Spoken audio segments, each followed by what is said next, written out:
I wonder if we're live.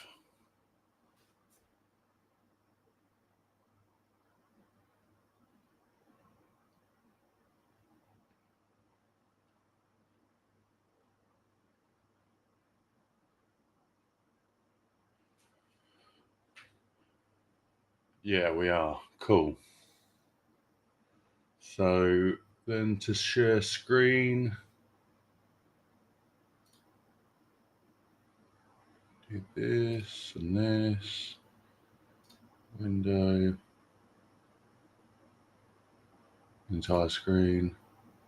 Let's go that one. Share. Looks good. Drag this down here.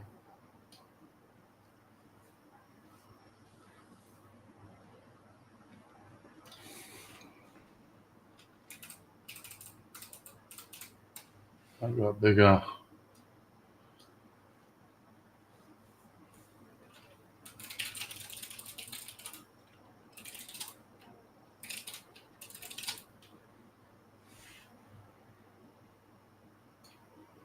Hang on, I have to move.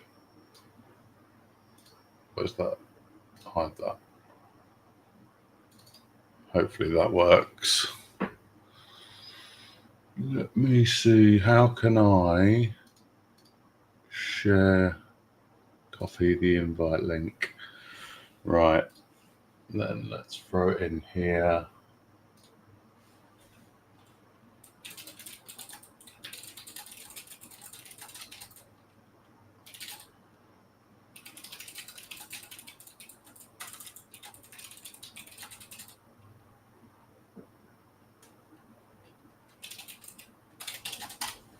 So let's do this. Twitch.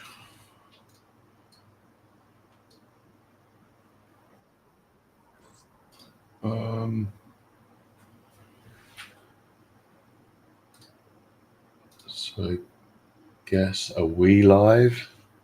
Looks good. So if we do this, yep. And if we do that, and we do a youtube.com 90 Days of DevOps.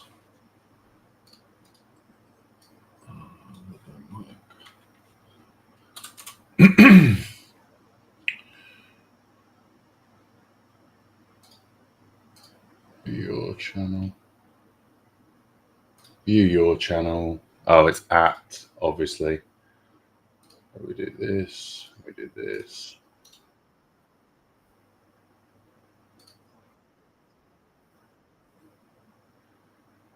And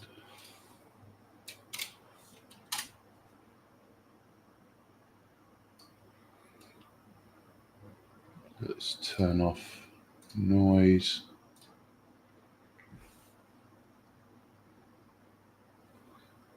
So, has anyone rocked up?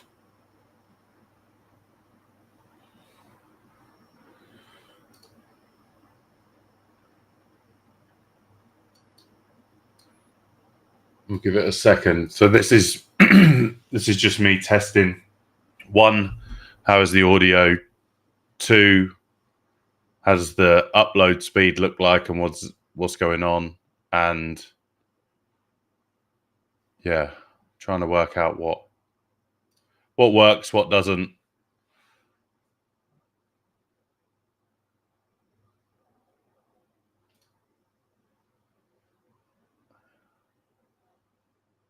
Interesting. Obviously need to change the title of said stream.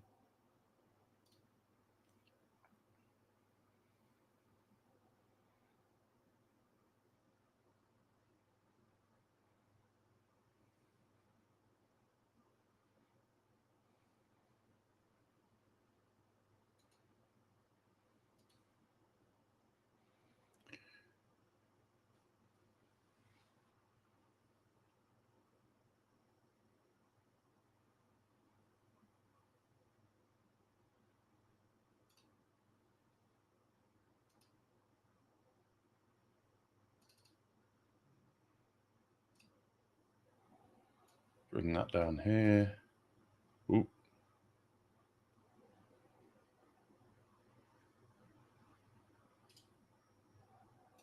Bring that one down here as well.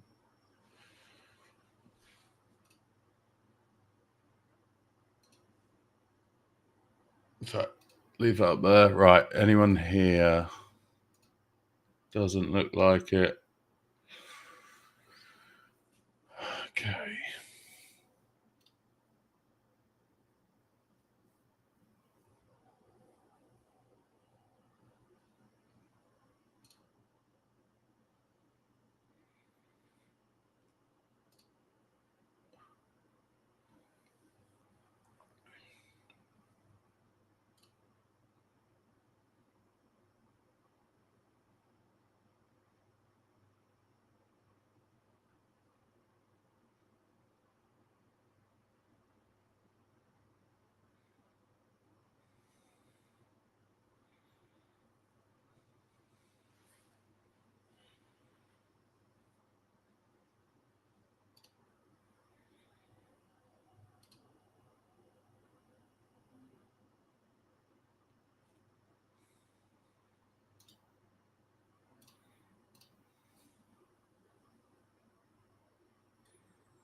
Okay, so I need to work out whether this is working or not. So I'm just gonna, how am I gonna do this? I'm gonna do this on my phone. And I'm gonna go,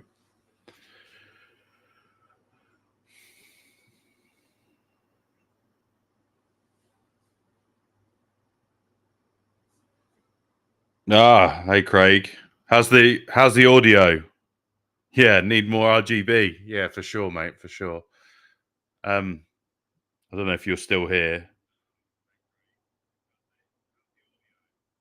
Okay, there's a bit of a delay, which is probably a good thing. Are you still in here, Craig? Oh, nice. What about the video? Is that jumping around? I think my upload speed is a bit rubbish on Elon Musk's Starlink.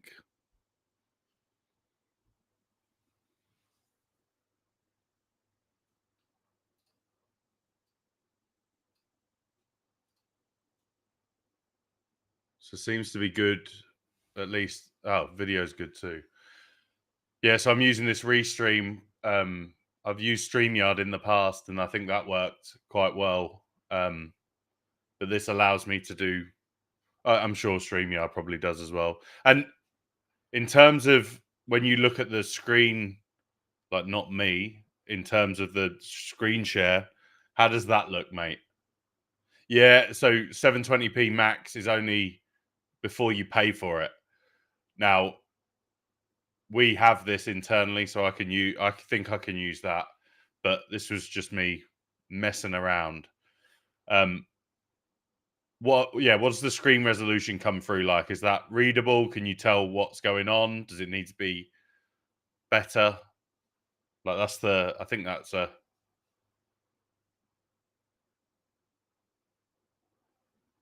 I don't know what resolution that is, but hopefully it's pretty clear.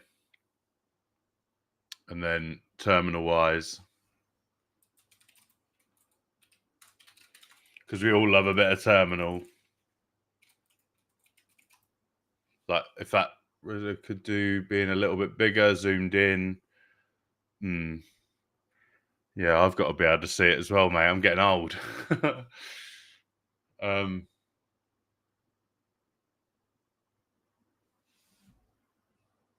shouldn't think this has. No. I mean, it's clear enough to read and see, but a little bigger font. Is that the terminal, mate, or is that the VBR type console? I'm sure it's probably going to be this. I'm sure it's probably going to be the VBR console is not easy, and we're not going to get into years of DPI and scaling issues with the console. Yeah. Much older? Nah, not that much older, mate. Cool. Yeah. Well, mate, cheers for testing it out all the way up there in sunny Scotland. It's our Caston Engineering Hackathon, so I was gonna look at Cloud Native Postgres, which is an operator in there.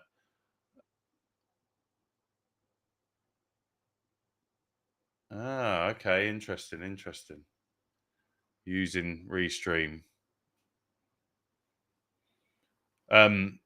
Yeah, so I was gonna have a look at Cloud Native Postgres on a stream, but then equally all this chatter around VBR and 12.2 in particular, and this is home lab stuff. So it's just a VBR server sitting on a Windows VM. I also have a Veeam1 server, completely fresh VBR install. So I used some of the Terraform to spin up some of the machines. How can I'll show you what, if it's worth doing.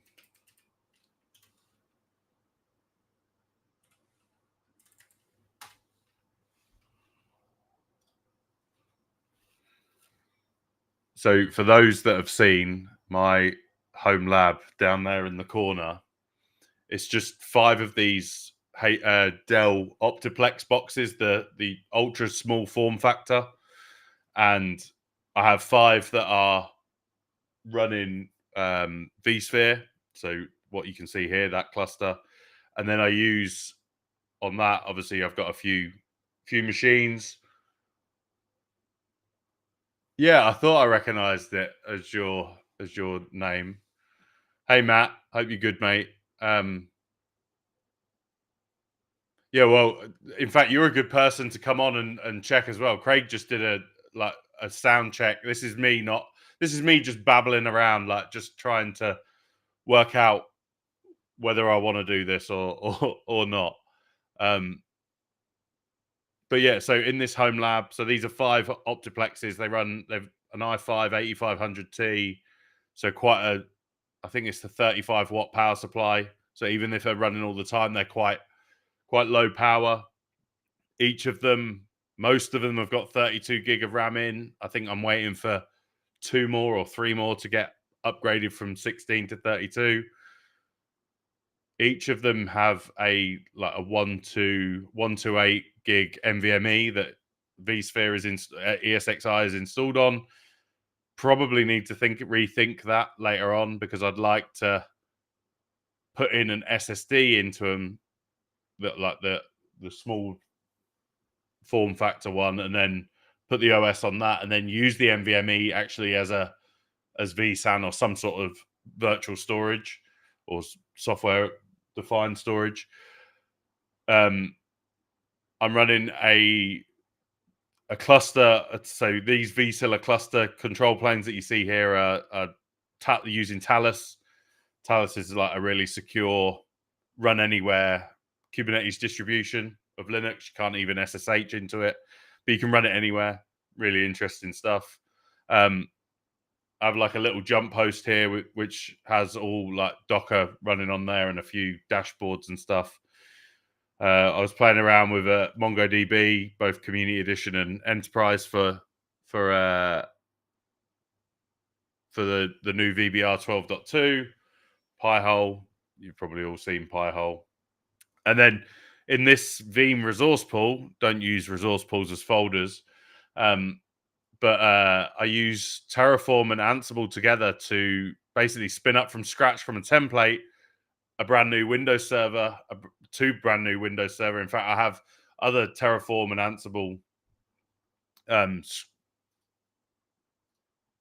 code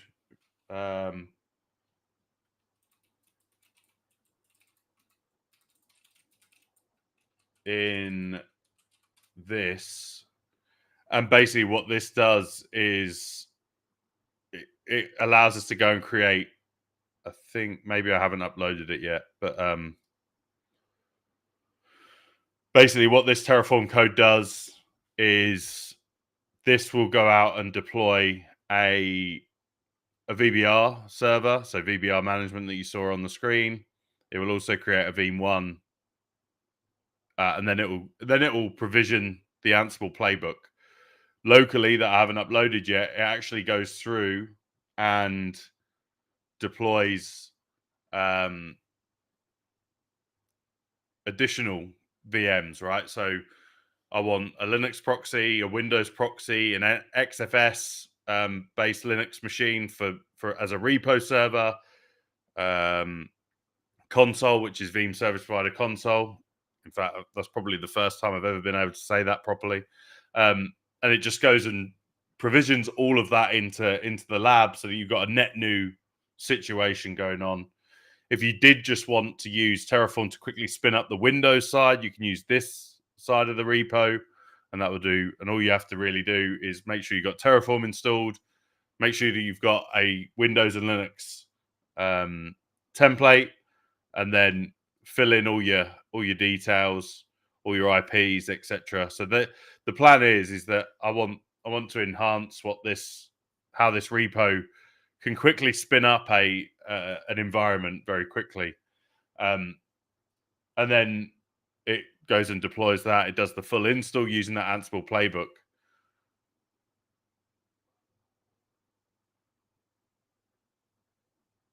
Where is my doc then? The doc is at the bottom. Oh, without your doc. Yeah, fair. Stupid Max. There you go. More screen. Now it's just more screen estate that you can't see, Craig. And then so these are them five. So these, if you've seen the picture, because I can't move that camera, my lab looks like this. So this cluster here on the left-hand side. Oh, why would I be able to zoom in there?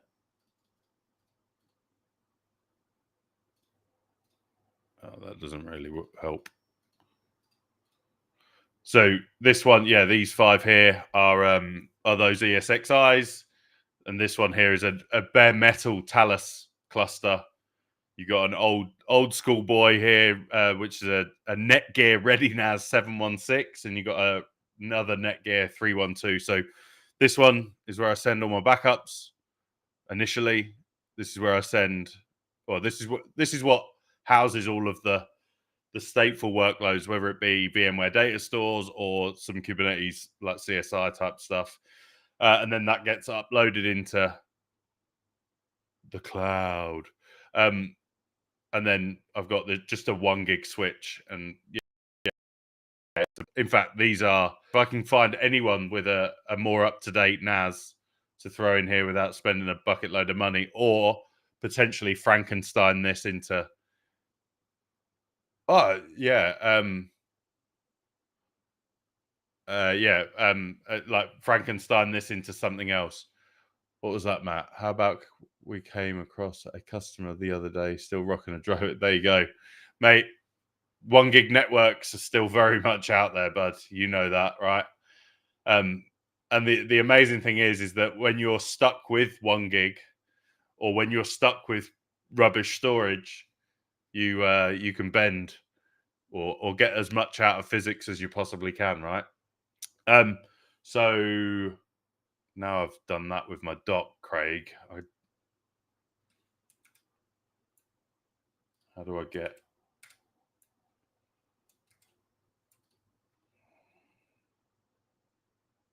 This is why we do test streams. So yeah, so then yeah, like I mentioned, that the cluster on the right hand side is a bare metal Talus Linux cluster. At the moment, it's running quite an old version, so it's running OS image 1.61. They're up at 174. I did a really good. I did a bit of an overview for VMware admins use it wanting to build out a cluster. This is a good.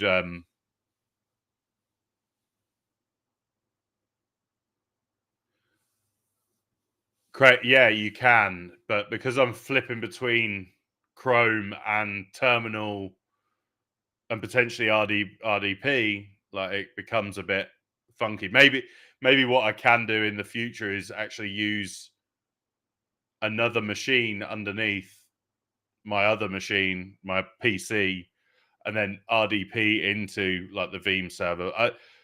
I don't really know what the plan is about what I'm gonna what what the content is. There's a lot of stuff in my head that probably should be shared versus just being hidden away. There's a graveyard of stuff. No, I'm just using the Restream Studio, Matt. I do have OBS and I have used that, but I haven't got any scenes set up. I haven't got any of that. So Studio just seemed a lot easier, right? In that I could just like it's already got the scenes in play. I haven't done any research either about what like how does this integrate into the Stream Deck and stuff like that. Like I'm not planning on being an influencer or a streamer, but the ability to quickly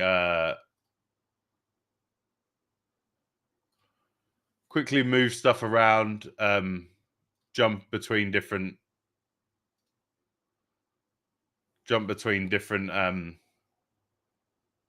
scenes could be useful. Oh, there you go. I can change the stream. Let's call it test. I lose track of how many times we've that changed the title of the video. Nah.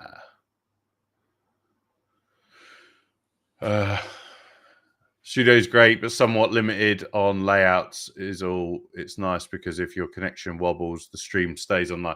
So I think that's a big thing, Matt. You might have joined after, but I use Starlink. If I look out that way, I'm in the middle of a field, so using Starlink gives me at least good download normally, not particularly great upload. So maybe Studio is best. Ah, awesome. It did change the stream. Yeah, no, it's not. That watermark is because of the free. I think I mentioned this as well. We have a corporate license that I think I can use. I just haven't. I just wanted to see whether actually it worked between here and Twitch. Although this is the first time I've gone to Twitch, I don't see anyone over there. No one's. I guess it's a different world in. Yeah, but appreciate you boys jumping in and making sure everything works. This Talus stuff. If I don't know, you boys might be into it, but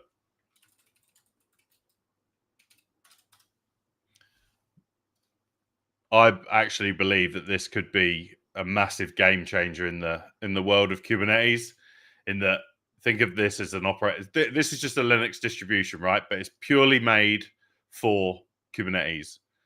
It can run anywhere. So if we go and look at the documentation, you can pretty much any platform, whether it be bare metal, like virtualized, put it on Hyper-V, KVM, Open Nebula, Proxmox, all options, but equally put it into AWS, Azure, GCP, everywhere. Run it in Docker, run it on VirtualBox, single board computers like your Raspberry Pis. Think about it as a universal Kubernetes operating system that can pretty much run anywhere. Super interesting, super secure. I can't remember how many binaries it is made up of it, but it's less than 20, maybe even less than 15, maybe even less than 10, actually. Like, it's super secure, super lightweight as well. And it's just Kubernetes, right? It just uses that. So again, as we're getting more mature in that world versus having to be a rocket scientist, and we're starting to see commercial software come out in that distribution, I think these guys might actually have something in that a Kubernetes operating system. They've done some really cool stuff around VMware in particular. I know that's not the most topical platform at the moment, but that's exactly what I've done here. Is I've modified the script a little bit, but I've got a 5-node cluster, 3 control planes, 2 worker nodes, and ultimately you run a bash script. It goes away. It deploys. It pulls down the image in an OVA format. OVA's megs in size. There's nothing to it, and then you basically define what you want that to look like. If I go here, I'm not signed in, but if I go to me, repositories, home lab. So in this home lab, you'll see Talus Metal, which is my bare metal cluster. So in here, I am using those same 5 optiplexes.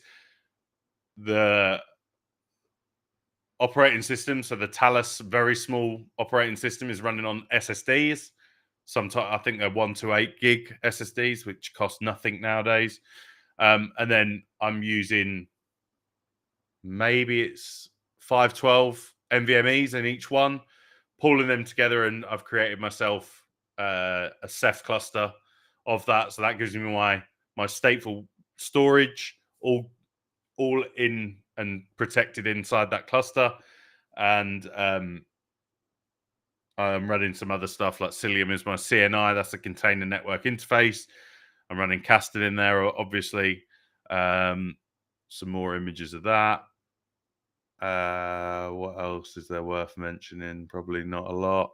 But the important part, and probably the biggest thing, is that so I could go into this now and I could hit a reset, and that would take away everything and just reset each of those nodes back to day 0. So if I was creating a demo, I could just go, right, do this, and then go and deploy everything again repeatedly on that. Now, in that same repository, we've got Talus vSphere. Initially, I built it using Kubernetes 1.27.7, and then more recently, we use something like this bash script. So I don't really care if you see my super secure password, but it uses govc on the back end. You define what it's doing. So username, password, the data store, the cluster name, etc., and then what version of Talus you're running, where the OVA is, how many control planes, how many worker nodes. Control plane being a bit like the virtual center, and then the workers are the ESXi host. Is an easy way to display or describe that. And then you run through this, it creates your cluster. Job done. Let's just check. Yeah, Craig. So yeah, Restream has has seen. So if I find my window, I think I could probably like go here. Hey, and go back. What does that do? Oh, look, benefits of live streaming. And that's a video. What else? That is actually a video. This is the back to the share screen. But yeah, so some scenes, like you mentioned.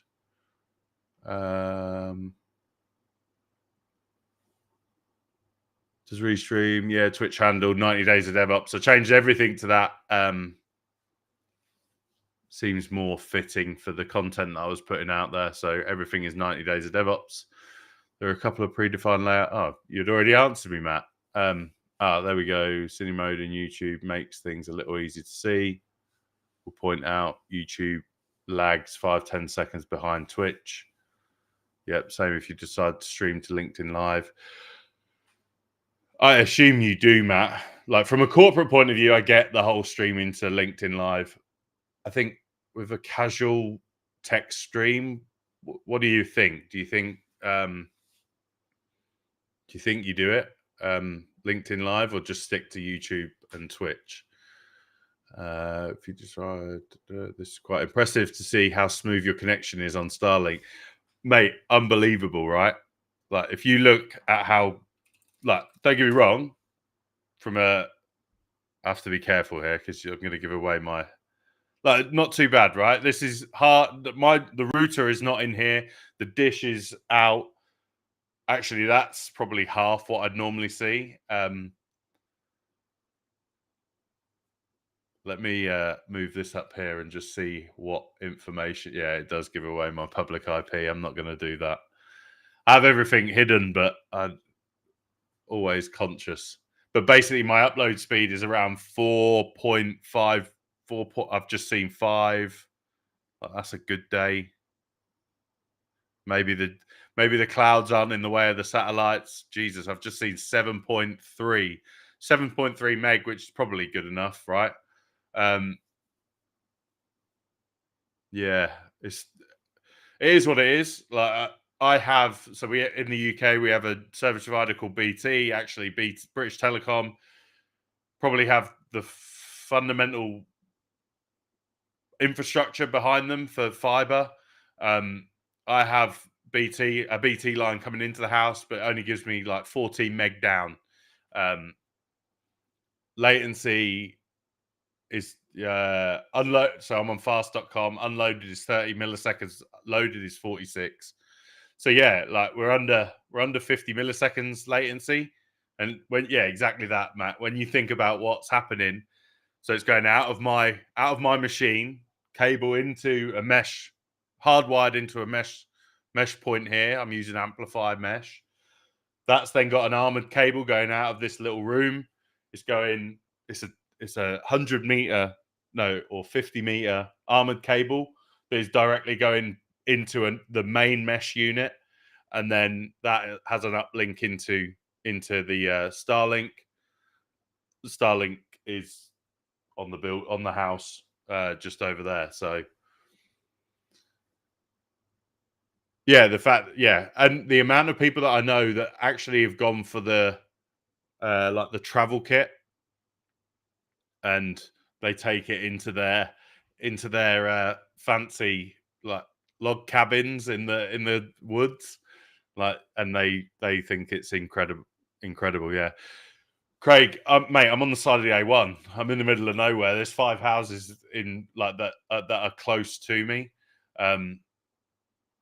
I actually thought 14 meg was pretty good when I got here. Signal's really good as well. So if Starlink, if it's a really overcast day or bad weather, and don't get me wrong, that seems to be the thing, and I live in England, so that's a thing. I can flip to 4G, 5G here, and I can get, obviously you can get everything there as well.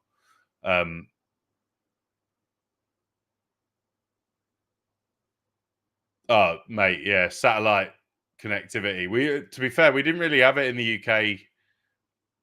This is the mainstream one. Yeah, exactly that. Using Starlink in the camper vans, or just like a remote. So cool. Well, I was actually expecting this not to work very well, so that's uh that's actually quite good. Actually, one thing how can I do this? So that image that I shared, let's get rid of that. Bring that back. Um, the image that I shared here, actually, it's changed in that I've I had two of these Max Tang things. If you're a V expert, you would have probably seen or had these. Um, no, getting back into it. So these and all these are what are they? They're rubbish little Celeron boxes. They can have yeah, nice one, Matt. I'll speak to you soon. Yeah, so these can have up to 32 gig of memory in. They can have an NVMe. Do get a bit hot, but they were basically a gift from NetApp via the vExpert program. And I've got a good friend that didn't want his, so I was able to nab two, and they actually were my vSphere cluster for a while. And these had 32 gig. I've oinked them out, and I've put six. These have 16 gig. In fact, there's the specs below this. So, but they do have a I've put in a 1 terabyte NVMe into or SSD into here. And they sit on top of this now. One is acting as my Proxmox server, and one is acting as a Windows server using Hyper-V. So, how do I get?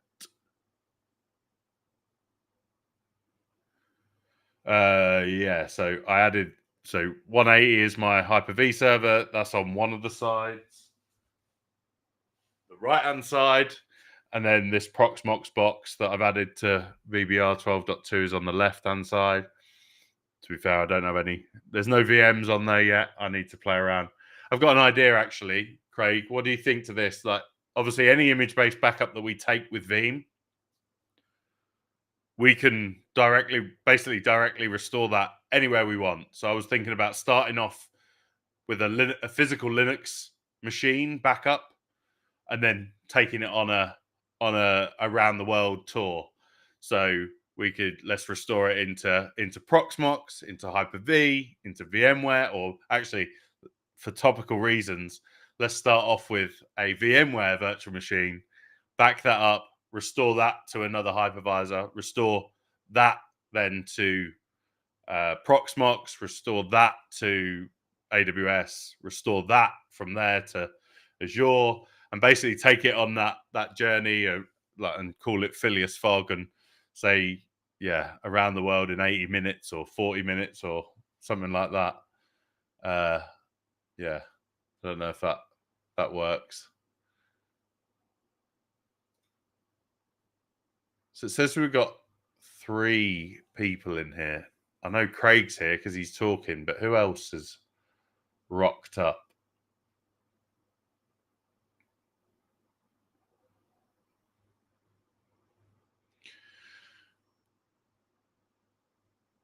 Yeah, yeah, exactly. In fact, one area that I was looking at was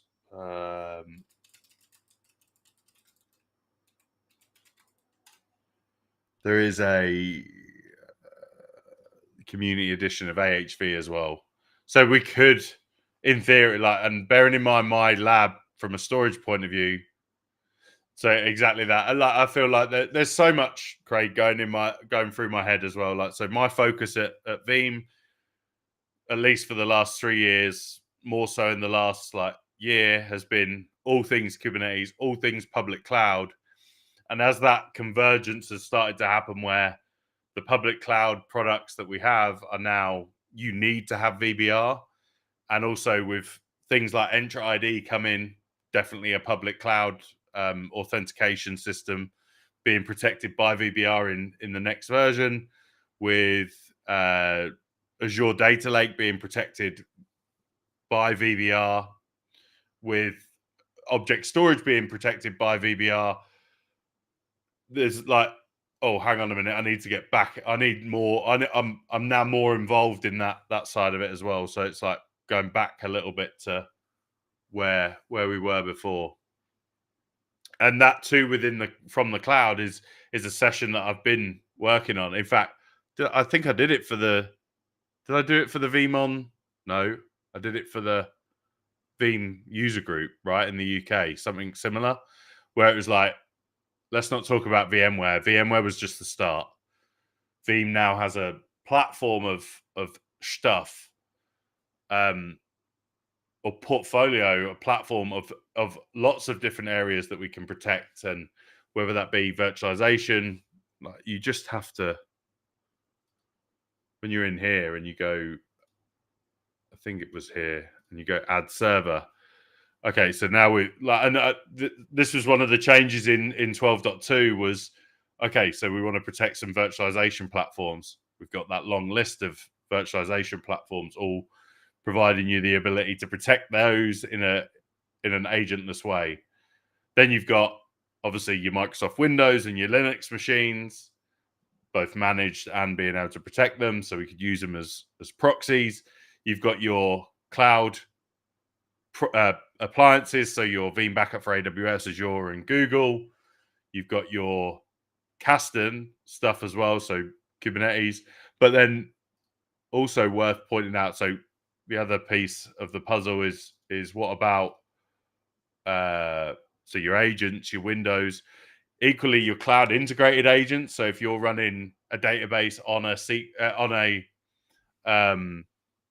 if you're running a database on a virtual machine in, say, Amazon on an EC2 instance, Veeam backup for AWS will only get you covered so far. What this does, this allows us to perform some quiescence of that workload. And then even more so, we have the applications, which is where that MongoDB sits as well. And we've got the enterprise application plugins as well. Actually, where do you add those? Is it under, I guess it's there, yeah. So you just create the backup job for that. Yeah, so when I first started, we pretty much only had them two.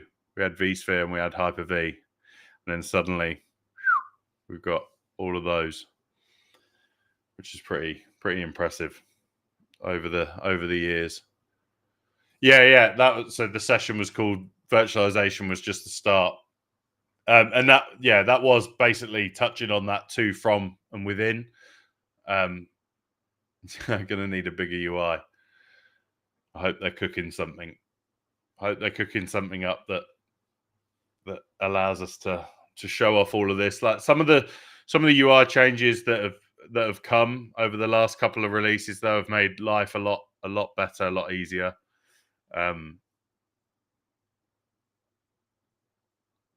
Yeah. I also found out about the security and compliance analyzer. Not found out, I knew it was there. But I found out that there is a script that will go and fix a load of this stuff. Like, so here, bearing in mind, guilty as charged, brand new machine. One, I have RDP enabled so I can get onto it. But I have WinRM. WinRM is used because I use Ansible to get into it. So that I have an excuse for some, maybe not the firewall. In fact, I know that I disable the firewall. Bad me. But yeah, obviously there's a lot of things in there. Let me see if. So I wanted to have a look at this to see if I can get that, if I had enough bang in my environment to actually do that. Now,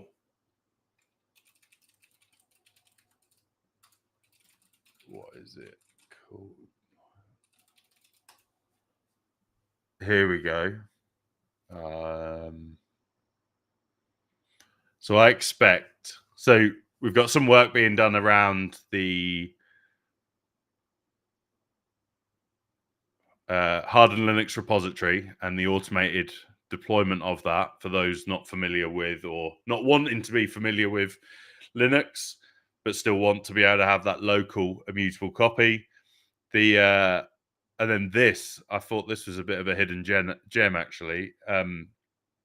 There's a script that basically goes through and automates applies missing security best practices. So it's going to go and connect to the local one. It's gonna go and verify all of the stuff. It's gonna, here we go. Like basically what we just saw in the actual security and compliance. It's gonna go in here and it's gonna check and actually go through and apply the configuration. I've never used it. I read it in the what's new. So yeah, I thought that was quite interesting. I'm not sure. That doesn't look like it's been updated. So maybe there's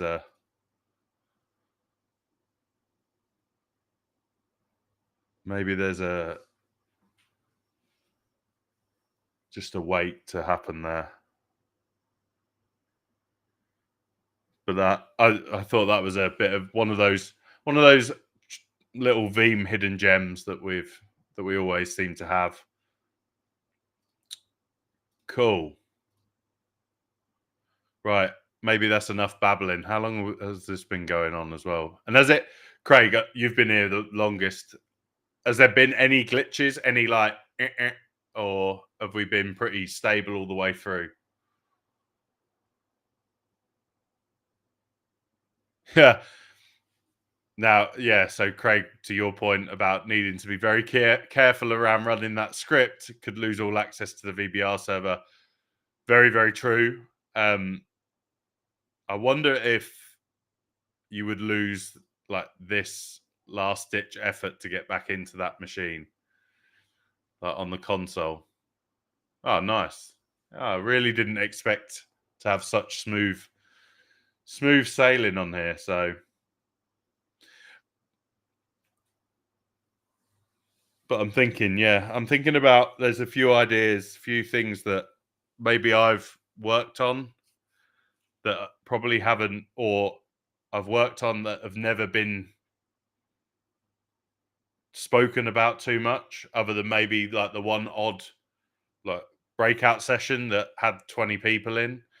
I think maybe this might be a place to share some of that community user group type stuff. One thing I did do, Craig, because I think you're the only one here. I think so. Would you keep the channel name 90 Days of DevOps? I think so, based on what we did at the start of the year. I also want to factor that in, right? One of the sessions that I do, in fact, in a couple of weeks, mate, where I hope I see you, is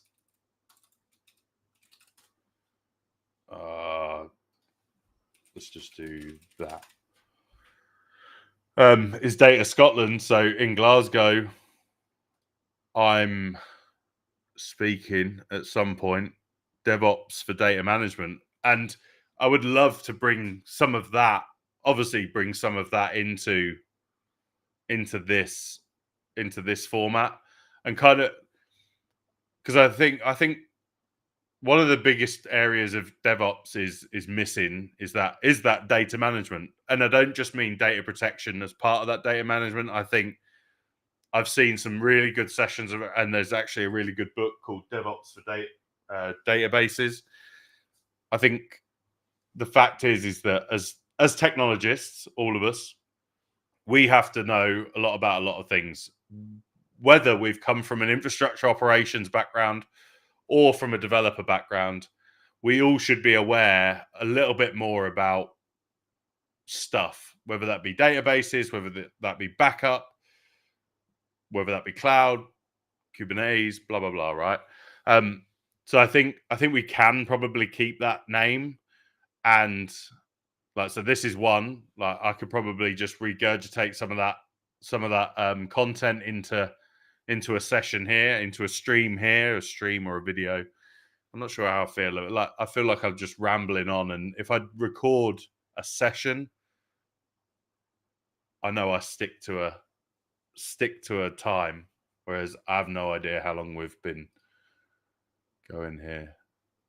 What's it say? 50 minutes, Jesus.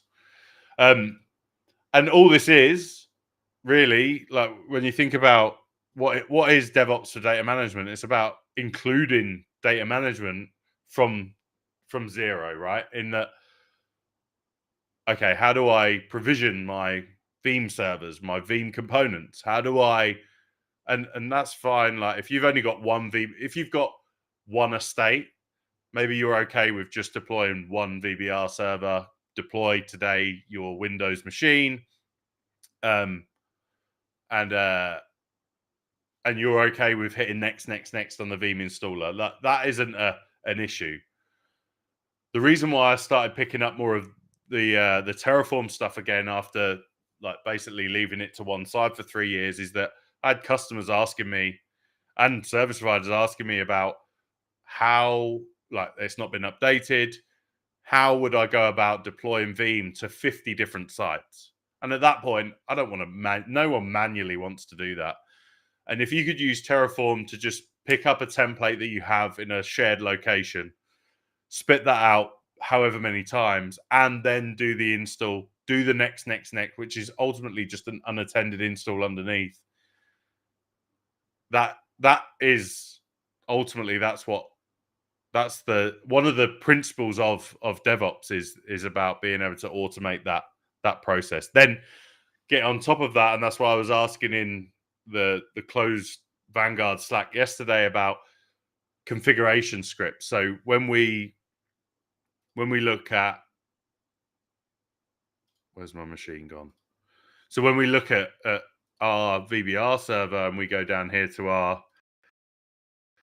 all of these have to be added in, right? Whether it be our vSphere host, our Hyper-V host, our Kasten, our Proxmox, our physical, our backup repositories, blah, blah, blah, you name it. Like, when you deploy VBR, it's net new. There's nothing in here. So I think it'd be really cool if we could have a combined script that basically goes through it. I've already deployed my proxies. They're just dumb at that point. They have nothing Veeam on. But then I can use a PowerShell script or an API call to hit VBR and say, I want you to add this repository. I want you to add this S3 bucket. I want you to add this blob. I want you to add these managed servers, blah, blah, blah. Then also create the backup jobs for whatever, like, whether it uses categories, like we can use categories from a Proxmox point of view, vSphere tags in there. We can use that in, and then think about that. Like, so what I could use then is, as we go from 12.2 to 12.3, I just throw this in the bin. I literally go Terraform destroy, that goes away, fine. And then but before we do that, we have a configuration database backup, which is great in terms of, it tells me where everything is, but it doesn't, a configuration database doesn't tell me, it doesn't bring all of the infrastructure back. It doesn't add the NAS shares. It doesn't add the object storage target locations. It doesn't do that. So what about doing something like that?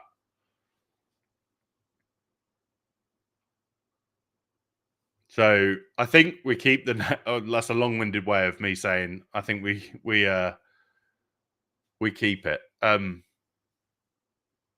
Cool. I think I'm going to wrap up, which is a good test because that's probably about an hour, just shy. But how can I show you what I'm actually, a thought on what I was. Maybe we have a walkthrough of that as well another time. So this is basically using, on here, you see that I've got MongoDB or Pacman here. These are just Linux Ubuntu machines running Mongo, one community, one enterprise edition. This, where's it gone? This front end is running in Kubernetes, but it's using an external data service, whereas before everything was in Kubernetes. There's probably a session there that we can talk about. The real thing that I was meant to work on today that I've been putting off because I'm a massive procrastinator is it's the Kasten internal hackathon. I think I might have mentioned that. And the idea is, maybe it's in here. Yeah, it is. So we're exploring vector databases. So in Postgres in particular, they have a vector database or a vector capability called PG Vector. And this runs on any Postgres, but in this particular demo, it's on Kubernetes and it's using the cloud native PG operator. Without getting into the weeds of what it is, I'm basically wanting to deploy this, and then what does backup and recovery look like? What does moving this look like from one cluster to another? What does consistency look like? Because we have a session at KubeCon where we're going to touch on this, where we're going to get into vector databases. I also have a session submitted called the dark side of vector databases. Ultimately, it's just a database. They go wrong. Vector databases, why they're important, they are very much linked to the world of Gen AI, isn't everything? But this is where we're going to store our embeddings.